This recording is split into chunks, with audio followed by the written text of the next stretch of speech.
I thought it was worth having another look at the round 3 game between Alexander Morozevich and Pentala Harikrishna. This was quite an extraordinary game.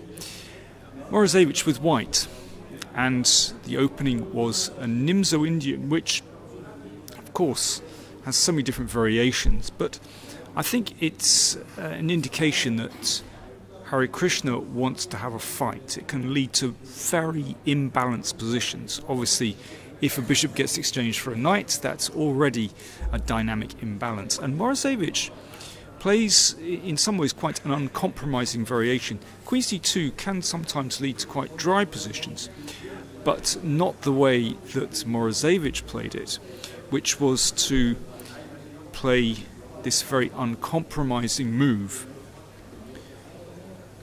So white wastes a lot of time in a sense, because he's got his queen out quite early and that gets hit. But of course he grabs the 2 bishops. So black has this lead in development. White has the 2 bishops, so if black's initiative runs out, then white will stand better with the bishops. So this is sort of the theme of the game. So black has to just throw his pawns pieces forward and try to create as much trouble as possible. So c5 fits in with that. And again, quick development. You'll notice that black is ready to castle, and white, well, on the king side, none of these pieces and pawns have moved yet. So the position started to open up. So white, given a couple of moves, knight f3, bishop out somewhere, and let's say b4, bishop b2, well, he'll be a pawn up with a perfect position. But black has a move here, well, several moves. Queen a5 has been played a lot before, and then we have this mad sacrifice, very complicated, probably better for white, but still very unclear. And there's also bishop f5, and only then queen a5 check. And in fact Morozevich has played this line before, against Carlsen no less. Had a very interesting game that went like this. Okay, this is settled a bit, and the position is roughly level.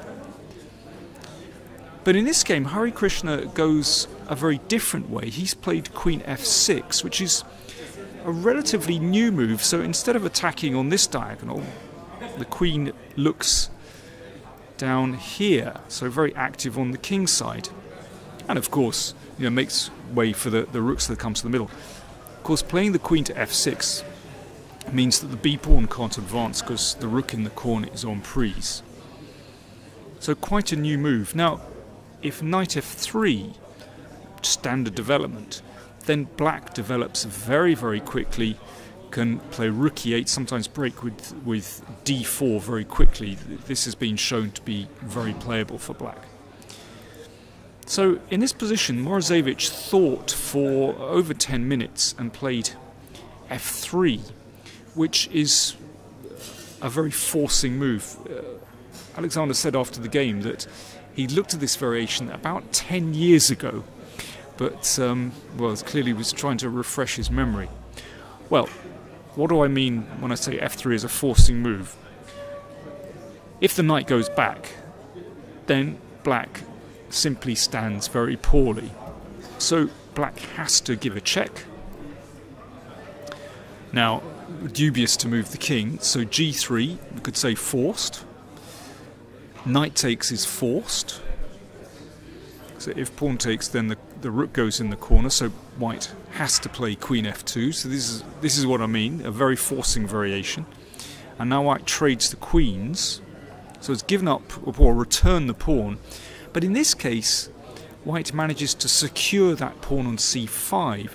Now, given time, then white simply stands better in this position. If, for example, he can bring his bishop to this diagonal, get his king out, get his bishop out, get this knight into the game, then with the 2 bishops and quite an open position and this wonderful pawn chain on the queen side, white will simply stand better. But, as is so often the case in the Nimzo Indian, it's all a question of timing. And can black create some kind of instability in the position and get tactical chances, maybe against the king, which isn't completely secure. So Harikrishna started off with a5. Carlsen has actually had this position before in Vaikanze against Judith Polgar. Polgar played a6, and that did allow Carlsen to stabilise the position, and there's no doubt, well, Carlsen won a very fine game. Still complicated, but you know, White has found his feet here. Likewise, Castles is probably a bit too slow. This was played by a compatriot of Harikrishna's, Harika Dronavali. Didn't work out too well. But Harikrishna played a5. So this move starts the process of disturbing White's position because, of course, White doesn't want to allow this to be taken. So White has to push on, which looks sort of terrifying. But now these pawns are a little bit sensitive, and the knight comes to a dangerous square. So there's a threat here, king f2, and now castles. Bishop attacks the knight, f6. Rook d1 looks very normal, attacking this, and the bishop comes here. And now White has a problem bringing out his pieces. Morozevich, I think, found a very good move, knight e2. He was sort of finding his way through this position, taking his time over his moves, obviously not completely familiar with the latest games. This has actually been played before. And Harikrishna knew that the correct move to play was knight e takes f3. He'd looked at this on his computer, and the computer told him this was the best move, I should say, before the game, not during the game. But he took 20 minutes over this move because he wasn't... He had to convince himself, he had to discover why this was a decent move. You know, you can't just play a move blindly. So, he took pawn here, and now knight f4. So, Morozevich has given a pawn, but it's a very clever move because it brings the knight into the game, and somehow these knights look a little bit oddly placed. So the bishop came back and knight takes pawn, so now material is even again.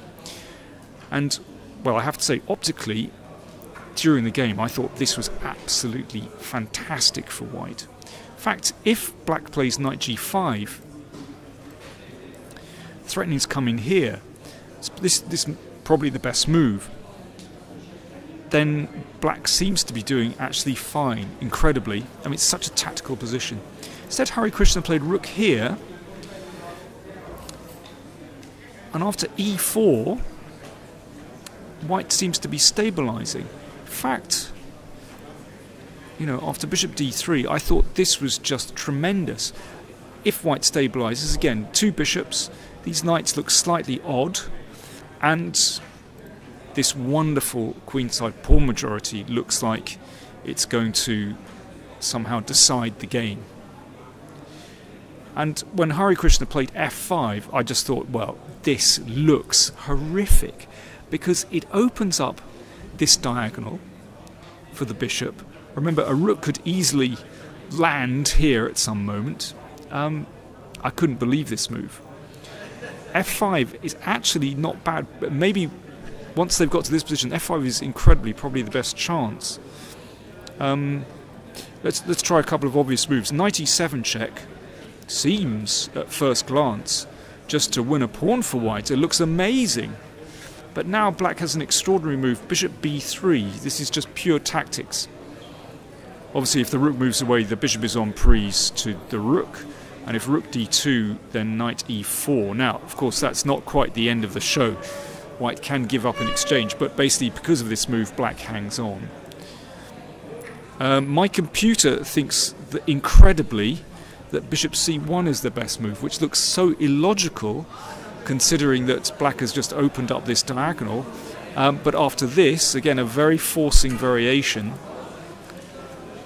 The point is that White has this move, bishop g5, with some kind of discovered attack here, and also threatening knight. I mean, that's also not quite the end of the story, but probably better for white. Instead, Morozevich played knight b6, which looks fantastically strong. I mean, it's a very human move. Because after pawn takes, he just dropped the bishop. Very nasty attack here. It could be that this pawn simply rolls through, and there are potential threats against g7. It looked very strong. And here Harikrishna thought for 20 minutes. I thought he was doomed, but he calculated the most incredible defense. Just watch this.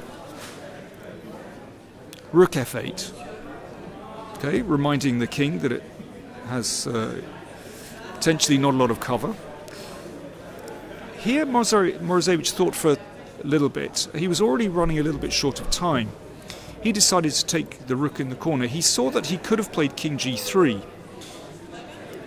And then after this, king g4, attacking two knights at the same time. But, I mean, without, going into huge detail, it's probably better for white, but he just decided that this looked too risky. He couldn't convince himself. I mean, it could be, he could be checkmated in this position.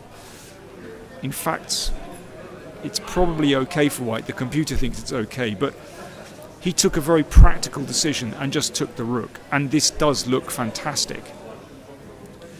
Check from Harikrishna. The king staggered up the board. A check with the knight. The king came back, maintaining defense of the bishop. A check and king here. Bishop takes and rook d7. Right, what's the score? Well, the score is white is the exchange up and is threatening to deliver checkmate like this. So knight e6 defends that pawn. Knight c7. And in this position, I was commentating live here, and I thought this was just completely lost for black. Black is the exchange down. If knight takes, then there is this typical checkmate. And if the knight comes back to defend this one, then, well, we can roll the c-pawn forward, and white is just winning this. But incredibly, black has a defense here. Bishop takes b5. I mean, this is just so completely random. And Harikrishna had seen this way back on move 26. I'm going to flash back to this position after bishop e2, and he had foreseen here, it's about 13, 12 moves on, that bishop takes b5 would save him. It's incredible. So if, let's see, knight takes knight, bishop takes rook, black is okay there. It's the exchange down, but that bishop can hold the knight, and the pawn is held as well. Well, black has 2 pawns to exchange. It's going to be a draw probably. What else is there? Rook e2, rook e7 gets out of the way of the bishop, but then e2. And, well, apart from e1, there's also a rook f1 check. So, Morozevich took this bishop, and now e2, so the bishop is out of the way, and now this starts to look very dangerous. White is a whole rook up, but the e-pawn saved black. King d2, now rook f1, takes. I mean, it's still completely random. I think in positions where there's no fixed pawn structure, then where the pieces are just all completely loose, then it's all down to tactics. And that's certainly the case here. So, rook takes b7. Well, still got to be careful. Knight takes c5, rook takes check. So a check, king f3. And here, rook f1 check. And the game ended, after all this, all these complications, in a threefold repetition. Incredibly. If we go back to this position, after king g4, the king can stagger up the board, trying to sort of avoid checks, but actually this is way too dangerous. This is, again, another random tactic. After this, the rook is on breeze, a knight fork. So ended in a threefold repetition. Extraordinary game, and I think what this showed was how brilliantly both players are able to calculate. Harikrishna looked completely lost, but he really showed his class in this game.